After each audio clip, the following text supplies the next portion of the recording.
I got hairy legs that turn blonde in the sun. So you may remember back several months ago now where there was a video that came out of Joe Biden discussing Corn Pop, how he talked about Corn Pop being a bad dude.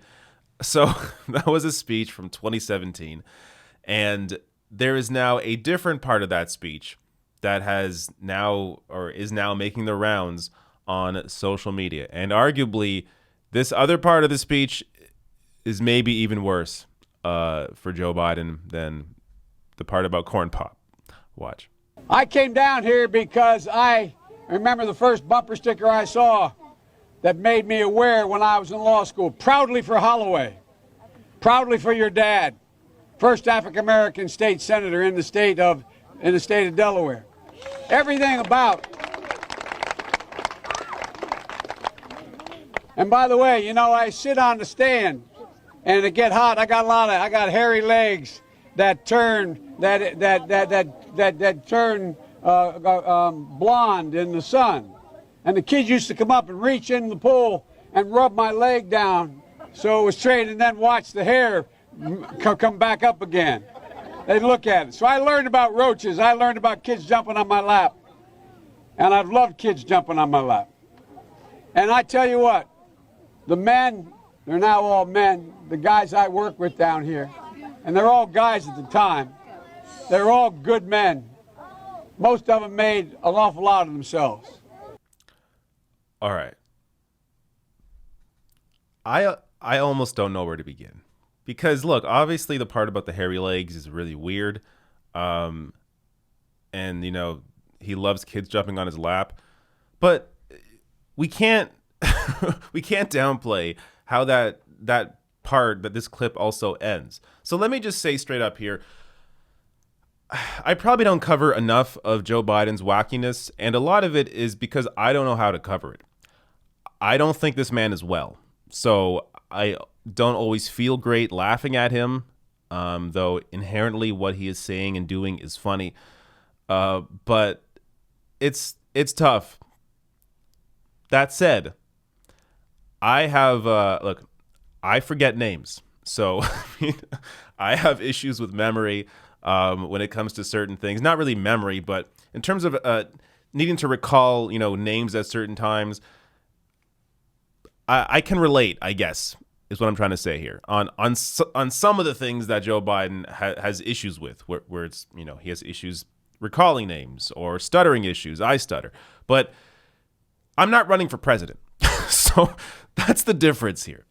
He's running for president, and obviously the issues he has here are a little worse than my issues. Now, let me just quote some of this here. I mean, okay, the way he starts this clip here, quote, "I came down here because I remember the first bumper sticker I saw that made me aware when I was in law school." What the hell does that mean? Now, I guess so. He goes on to talk about Holloway. So Holloway is the first African-American state senator in Delaware. Herman Holloway Jr. is there. So I think this is actually a speech where Biden is endorsing Herman Holloway Jr. for a seat. But okay, I guess he was getting to that. But the whole structure of the sentence is weird. I mean, I came down here because I remember the first bumper sticker I saw. Like, I don't even know where he's going with this. And then the hairy legs part, I don't really need to quote that. I mean, it's kind of hard to quote it. What the hell was that about? That was just odd, completely bizarre. And then he loves kids jumping on his lap. Again, a really weird and odd thing to say. Like, this whole time, it just seems like there's this old confused man that just wandered behind the podium and started speaking. And everyone's like, who's this guy? Like, get this guy off the podium. Like, it's just completely bizarre, this entire speech.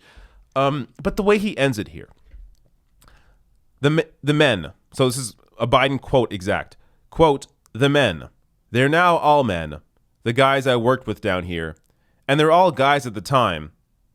They're all good men." Let me read that again, because it doesn't make any sense. The men, they're now all men, the guys I worked with down here, and they're all guys at the time. They're all good men. Okay. Maybe this is why the speech lasted like 10 minutes. because he's just repeating himself and not really saying anything.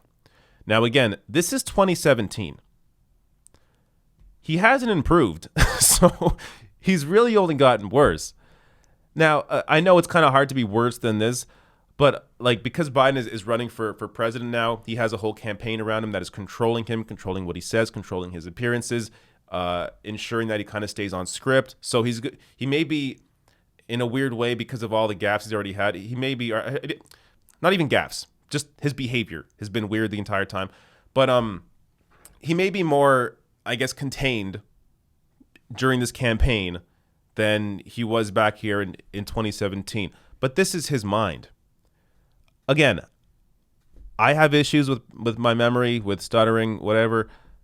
I'm not running for president. And Biden's issues clearly are a little different than my issues here.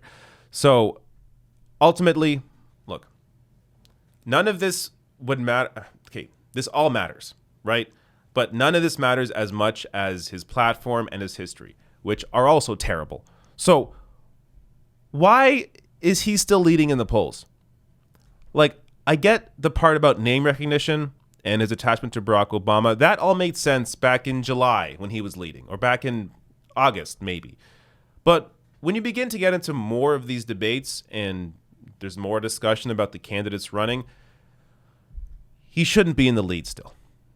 I would hope at this point more people are paying attention, maybe watched one debate, maybe, I don't know, saw something about Joe Biden, saw him on the campaign trail once say something, and maybe recognized, hey, this guy probably shouldn't be the president, but somehow he's still leading in polls.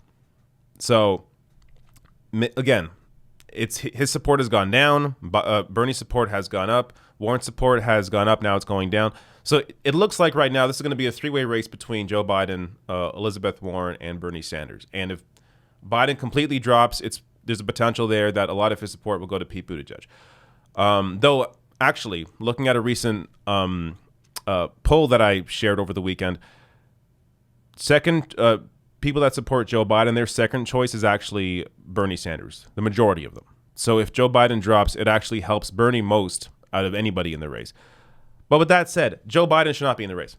I think that's pretty clear. But what we need to focus on here is his record, is the fact that he has a horrible platform that doesn't really offer anything new, anything different, or anything for anybody. I did an entire breakdown a few months ago now comparing Bernie's history to Biden's history on various issues. I'll link to that above this video, so you can go watch that after this one. But ultimately, this clearly shows you a man in decline, and the idea that he's running for president and he's leading in polls is honestly scary.